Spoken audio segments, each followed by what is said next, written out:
आपल्याबरोबर आनंद विठ्ठल सावंत रत्नागिरी जिल्हा अध्यक्ष आहेत. सर, आज दापोली वनन येथे माता रमाई स्मृती दिन साजरा होत असताना अतिशय आनंदाचे वातावरण आहे. काय आपण सांगाल? सगळं भारतीय बौद्ध महासभा जिल्हा शाखा रत्नागिरी, तालुका दापोली आणि गाव शाखा वनन या तिघांच्या संयुक्त विद्यमाने हा सालाबादप्रमाणे यावर्षी माता रमाईचा स्मृती दिन साजरा करण्यात आलेला आहे.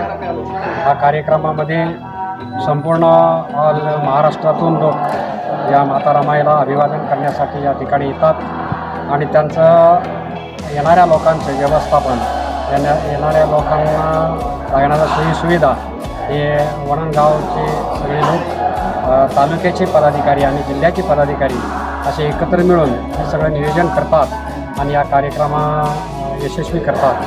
हा कार्यक्रम माता रमाईच्या सूनबाई मीराताई आंबेडकर यांनी 2000 सालापासून इथे भव्य अशा स्वरूपात कार्यक्रम करण्याचं नियोजन सुरू केलं आणि तेव्हापासून हा सालाबादप्रमाणे प्रत्येक वर्षाला रमाईची जयंती, रमाईचा स्मृती दिन हा बहुसंख्य लोकांच्या उपस्थितीमध्ये साजरा केला जातो. या माता रमाईच्या सूनबाई मीराताई आंबेडकर यांनी लाखो रुपये खर्च करून माता रमाईचं मूळ घर, जिथे ज्यांचा जन्म झाला, लहानाच्या मोठ्या झाल्या, त्या घराच्या चौथऱ्यावरती एक भव्य असं स्मारक या ठिकाणी उभं केलं आहे आणि तेव्हापासून या गावाला देखील एक वेगळं अस्तित्व निर्माण झालेलं आहे. इथं प्रत्येक वननगाव म्हटलं की प्रत्येकाच्या दृष्टीमध्ये माता रमाईचं स्मारक येतं आणि त्याच्यामुळं या गावाचं देखील एक चांगल्या प्रकारचं नावलौकिक या स्मारकामुळं इथे वाढलेलं आहे आणि गावातील लोकांच्या सहकार्यातून हा सगळे कार्यक्रम आम्ही सातत्याने पार पाडत आहोत. हा कार्यक्रम करण्यामागचा हेतू हाच की ज्या बाबासाहेबांना, ज्या माता रमाईने जे सहकार्य दिलं आणि त्या सहकार्याच्या माध्यमातूनच बाबासाहेब घडले किंवा उच्च शिक्षणापर्यंत जाऊ शकले. जर का माता रमाईच्या ठिकाणी इतर एखादी स्त्री जर का स्वार्थी स्वभावाची जर असती तर निश्चित बाबासाहेबांच्या शिक्षणामध्ये अनेक अडथळे निर्माण झाले असते आणि बाबासाहेब यशाच्या शिखरावरती जाऊ शकले नसते. आणि म्हणूनच माता रमाईचं महत्त्व बाबासाहेबांच्या जीवनामध्ये फार महत्त्वाचं आहे आणि बाबासाहेबांना मिळालेली माता रमाई ही त्यांच्या यशस्वी कार्याचा एक महत्त्वपूर्ण भाग आहे आणि म्हणून माता रमाईचं जे काही योगदान आहे बाबासाहेबांच्या शिक्षणाच्या दृष्टीने, बाबासाहेबांचा जो परिवाराचा जो काय व्यवहार चालवण्याच्या दृष्टीने किंवा या समाजाला एक प्रोटेक्शन देण्यासाठी बाबासाहेब अगदी ताकदीने उभे राहावेत याच्यासाठी माता रमाईने दिलेला जो काही योगदान आहे, जो काही त्याग आहे, हा त्याग बहुसंख्य किंवा प्रत्येक माणसाला हा कळावा याच्यासाठी सातत्याने या ठिकाणी, या गावात, या स्मारकामध्ये वेगवेगळ्या पद्धतीचे कार्यक्रम हे केले जातात. या ठिकाणी आता तुम्ही पाहिला असाल तर या ठिकाणी एक बौद्ध श्रमण संस्कृतीमधले जे श्रामणेरी संघ आहे तशा जवळपास 52 महिलांनी भगवान बुद्धाचं काशाय वस्त्र परिधान करून 10 दिवस धम्म श्रवण केला. 10 दिवसात धम्म त्यांनी जाणून घेतला आणि त्यांची मनोदकता सुद्धा या बहुसंख्य लोकांच्या समोर तुम्ही प्रत्यक्षात पाहिलेल्या आहात. तर या माता रमाईच्या स्मृती दिनाच्या निमित्ताने अशा पद्धतीचे उपक्रम संस्था संपूर्ण ऑल इंडियामध्ये विविध ठिकाणी, वेगवेगळ्या जिल्ह्याच्या ठिकाणी, राज्याच्या ठिकाणी घेऊन प्रत्येक माणसांना भगवान बुद्धाची शिकवण जी माणसाला प्रेरणा देते, माणसाला सुखी जीवनाचा मार्ग दाखवण्याचं काम करते आणि प्रत्येक माणसाच्या जीवनातलं दुःख नष्ट व्हावं हा जो मूलभूत हेतू भगवान बुद्धाचा विज्ञानवादी आहे हा प्रत्येक माणसामध्ये रुजावा याकरता अशा पद्धतीचे कुठल्या ना कुठल्या कार्यक्रमाचं औचित्य साधून संस्था वेगवेगळे कार्यक्रमाचं उपक्रम राबवतात, शिबिरं राबवतात आणि धम्म चळवळ राबवण्याचं काम करतात. त्यामध्ये माता रमाईच्या स्मृती दिन किंवा रमाईची जयंती हे 2 महत्त्वाचे दिवस, या दिवशी सुद्धा संस्था वेगवेगळे उपक्रम राबवून अशा पद्धतीची भगवान बुद्धाची शिकवण प्रत्येक माणसाच्या मनामध्ये रुजवण्याचं काम संस्थेच्या माध्यमातून चालू आहे आणि त्यालाच अनुसरून संपूर्ण जिल्हा, दापोली तालुका आणि वननगावच्या सहकार्याच्या माध्यमातून या ठिकाणी देखील या माता रमाईचं गाव हे एक धम्माचं केंद्र बनावं हा हेतू या संस्थेने ठेवलेला आहे. आणि म्हणूनच या गावामध्ये ज्या ज्या आज उणीवा आहेत, ज्या ज्या काही त्रुटी आहेत त्या बाजूला करून या गावाचं वैभव वाढवणं, या गावाचं महत्त्व वाढवणं आणि पर्यायाने माता रमाईचं नाव लौकिक करणं हा हेतू संपूर्ण या संस्थेचा आणि या रत्नागिरी जिल्ह्यातील लोकांचा आणि पदाधिकाऱ्यांचा संकल्प या ठिकाणी आहे. आणि तो पूर्णत्वास नेण्यासाठी संस्था या पद्धतीने कार्यरत आहे आणि असाच याच्या पुढेही कार्यरत राहील. आणि याच्या पुढची जे होणारे जे कार्यक्रम आहे ते सुद्धा सातत्याने अशा पद्धतीने संस्था करणार आहे आणि त्याच्यासाठी संस्था बांधलेला आहे. आणि म्हणून आजच्या या कार्यक्रमाच्या निमित्ताने आपण या ठिकाणी जमलं आणि माता रमाईला अभिवादन केलं. त्या अभिवादनाच्या निमित्ताने मी माझे मनोगत या ठिकाणी आपल्यासमोर व्यक्त केलं आहे. दुसरा प्रश्न असा आहे, माता रमाई यांचे जन्मस्थानभूमी आधी माता रमाईने गरिबीचे हाल सहन करून बाबासाहेबांना बॅरिस्टर ही पदवी माता रमाई मुले लाभली. काय सांगाल आपण? नाही, माता रमाईचं फार मोठं योगदान आहे. माता रमाई बाबासाहेब या उच्च शिक्षणासाठी परदेशामध्ये होते. त्यावेळेला बाबासाहेबांचा परिवार हा सांभाळण्याची जबाबदारी माता रमाईवरती होती.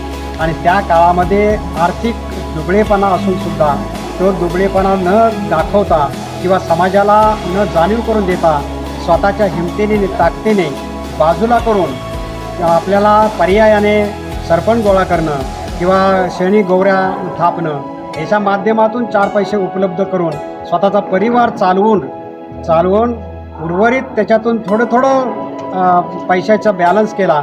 आणि बाबासाहेबांच्या शिक्षणासाठी माता रमाईने आपल्या कष्टाचे 4 पैसे पाठवून दिले. हे बाबा या जगामध्ये माता रमाईचं फार मोठं एक वेगळेपणा किंवा एक आदर्श व्यक्ती म्हणून जर पाहिलं तर अशा पद्धतीची या देशातून स्वतःच्या पतीला परदेशामध्ये पैसा पाठवणारी स्त्री ही या देशातली पहिली असेल ती माता रमाई आहे. आणि म्हणून त्यामुळेच बाबासाहेब या शिक्षणाच्या शिखरावरती पोचू शकले. आणि म्हणून माता रमाईचं बाबासाहेबांसाठी किंवा बाबासाहेबांच्या उच्च शिक्षणासाठी माता रमाईचं फार मोठं योगदान आहे. हे कुणालाही नाकारता येणार नाही. आणि हे प्रत्येक माणसाला कळावं याच्यासाठीच अशा पद्धतीच्या उपक्रमाच्या माध्यमातून माता रमाईच्या जीवनावरचे वेगवेगळे विषय या ठिकाणी चर्चेला घेतले जातात आणि ते विषयाचं मार्गदर्शन केलं जातं शिबिराच्या माध्यमातून. आणि त्याच्यातून माता रमाई प्रत्येक माणसामध्ये रुजवण्याचं काम संस्थेच्या माध्यमातून केलं जात आहे. भारताच्या इतिहासामध्ये आज समजा माता रमाई किंवा डॉक्टर बाबासाहेब आंबेडकर हे दोन्ही जर का ह्या जगामध्ये असते आपल्यामध्ये तर भारताचा विकास कुठवर झाला असता? भारताच्या विकासाच्या दृष्टीने जर विचार केला तर बाबासाहेबसुद्धा आपल्या वचनामध्ये म्हणतात की ज्या राष्ट्रामध्ये स्त्रीच्या प्रगतीला प्राधान्य दिलं जातं त्या राष्ट्राचा विकास हा जलद गतीने होतो किंवा जास्त होतो किंवा मोठ्या प्रमाणामध्ये होतो. तसं आपल्या देशामध्ये त्या काळच्या समाजव्यवस्थेने या स्त्री जातीला योग्य पद्धतीचं प्राधान्य न दिल्यामुळे विकासाला जागा न दिल्यामुळं या देशाची जी काय विकासाची नांदी होती ती फुटली गेली होती. आणि म्हणून बाबासाहेबांच्या विचाराच्या माध्यमातून जेव्हा बाबासाहेबांनी स्त्रियांना प्रत्येक ठिकाणी शिक्षणाच्या माध्यमातून असेल, नोकरी धंद्याच्या व्यवसायाच्या माध्यमातून असेल किंवा जिथे जिथे आवश्यक आहे तिथे बाबासाहेबांनी शिक्षणाला प्रथम प्राधान्य दिलं, स्त्रियांना समान दर्जा दिला पुरुषाच्या बरोबरीने. आणि म्हणून हा जर का बाबासाहेबांनी दिलेला स्त्रियांना समान दर्जा हा तंतोतंत या देशातील एक समाज व्यवस्था म्हणा किंवा आपल्या शासन व्यवस्था म्हणा या शासन व्यवस्थेने सुद्धा त्या स्त्रियांना त्या पद्धतीचा दर्जा देऊन जर का पुढे आणलं तर निश्चितच या देशाचं भवितव्य फार उज्ज्वल होईल आणि हा देश महासत्ता बनायला जास्त वेळ लागणार नाही. एवढं सामर्थ्य या स्त्रियांच्या व्यक्ती स्वातंत्र्यामध्ये आहे हे बाबासाहेबांनी त्यावेळेला प्रत्येक माणसाला जाणीव करून दिली होती. आणि म्हणून बाबासाहेब जर का आज असते तर निश्चितच हा देश कितीतरी पटीने इतर देशांपेक्षा पुढे गेला असता हे कुणालाही सत्य नाकारता येणार नाही. आणि बाबासाहेब गेल्यानंतर मात्र जे काय इथल्या प्रस्थापितांनी किंवा त्यावेळच्या शासन व्यवस्थेने जे काय या देशातल्या बाबासाहेबांचे विचार थोडेसे मागे टाकण्याचं काम केलं किंवा त्या विचारापासून परावृत्त करण्यासाठी काय प्राधान्य देण्याचं काम इथल्या समाजव्यवस्थेने किंवा वेगवेगळ्या विचारांच्या लोकांनी केलं आणि त्याचीच आजच्या घडीला देशाला फार मोठं हानी पोचते.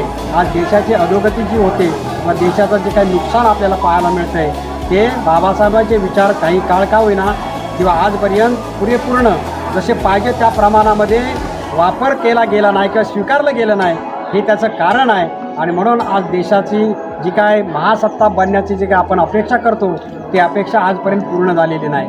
निश्चितच जर बाबासाहेब आणि अशा पद्धतीच्या माता रमाईच्या किंवा असे महापुरुष या देशामध्ये होऊन गेलेत की ते या देशाला फार मोठे विचारांचं धन या ठिकाणी देऊन गेले, मात्र ते विचारधन या विचारधनाकडे आपल्या देशातील लोकांचं फार दुर्लक्ष आहे आणि ते दुर्लक्ष जाणीवपूर्वक केलं जात आहे असा आमचा देखील दावा आहे. जर का ते विचारधन जर घेऊन या देशातील लोक किंवा या देशातील हे शासन जर का पुढेच पाऊल टाकलं तर निश्चितच या देशाची प्रगती जलद गतीने होईल आणि या देशामध्ये जी काय आज आपल्याला वेगवेगळ्या पद्धतीची विसंगती पाहायला मिळते किंवा या देशामध्ये जाती धर्माचे वेगवेगळे गट तर आपल्याला पाहायला मिळतात, ते जोपर्यंत इथं नष्ट होत नाही तोपर्यंत या देशाची प्रगती त्या गतीने होणार नाही. आणि म्हणून बाबासाहेबांनी जे काय या संविधानाच्या माध्यमातून जी काही समता दिलेली आहे ती समता प्रस्थापित होणं म्हणजेच या देशाचा विकास साधणं. आणि म्हणून बाबासाहेबांनी त्या समतेला फार महत्त्व दिलेलं आहे आणि या समतेचा विचार हे भगवान बुद्धांच्या काळापासून पुढे आलेले आहेत. भगवान बुद्धांनी पहिल्यांदा समतेचे विचार प्रस्थापित केले आणि लोकांमध्ये रुजवण्याचं काम केलं. तर हे विचार या ठिकाणी या देशाला गरज आहे आणि म्हणून या देशाने ते स्वीकारावं आणि या देशाच्या विकासाकडे आगेकूच करावी अशा पद्धतीची देखील आजच्या दिवशी मी एक याचना करतो किंवा अपेक्षा करतो.